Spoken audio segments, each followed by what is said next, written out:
الحمد للہ رب العالمین وبہ نستعین اما بعد۔ امیر الشریعت حضرت مولانا سید محمد ولی رحمانی صاحب کی وفات ملت اسلامیہ ہند کے لیے بہت بڑا نقصان۔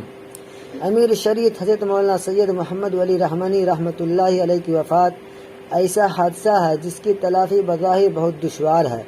ان کو گہرے علم، وسیع مطالعہ، خوبصورت قلم، شائستہ زبان کے ساتھ ساتھ قائدانہ صلاحیت اور اس سے بڑھ کر قائدانہ جرأت اور ہمت سے نوازا تھا۔ وہ حضرت مولانا سید منت اللہ رحمانی رحمۃ اللہ علیہ کے صرف نسبی ہی وارث نہیں تھے بلکہ غیر معمولی جرأت اور حسن تدبر میں بھی ان کے سچے اور پکے جانشین تھے۔ انہوں نے بہت کامیابی کے ساتھ اپنے دادا حضرت مولانا سید محمد علی منگیری رحمۃ اللہ علیہ کے لگائے ہوئے پودے جامعہ رحمانی منگیر کو ایک سایہ دار تناور درخت بنا دیا۔ تزکیہ اور احسان کی نسبت سے خانقاہ رحمانی منگیر کے حلقہ کو وسعت دی۔ وہ آل انڈیا مسلم پرسنل بورڈ کی تاسیس کے وقت سے اس میں شریک تھے۔ حضرت مولانا منت اللہ رحمانی کی وفات کے بعد اس کے سیکریٹری منتخب ہوئے اور حضرت مولانا سید نظام الدین صاحب کی وفات کے بعد باتفاق رائے جنرل سیکریٹری کی حیثیت سے ان کا انتخاب عمل میں آیا۔ ان کا یہ دور ہندوستان کے موجودہ حالات کی وجہ سے بہت ہی شورش اور آزمائش کا دور تھا۔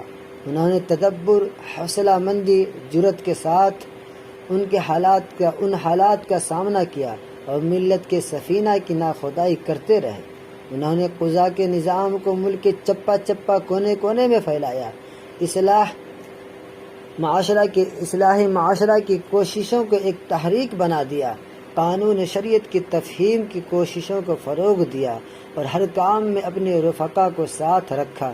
وہ امارت شریعہ بہار و اڈیشہ جھارکھنڈ کے 7ویں امیر شریعت منتخب ہوئے اور مختصر وقت میں اس کے تمام شعبوں کو منظم اور منضبط کرنے کی کامیاب جد و جہد فرمائی۔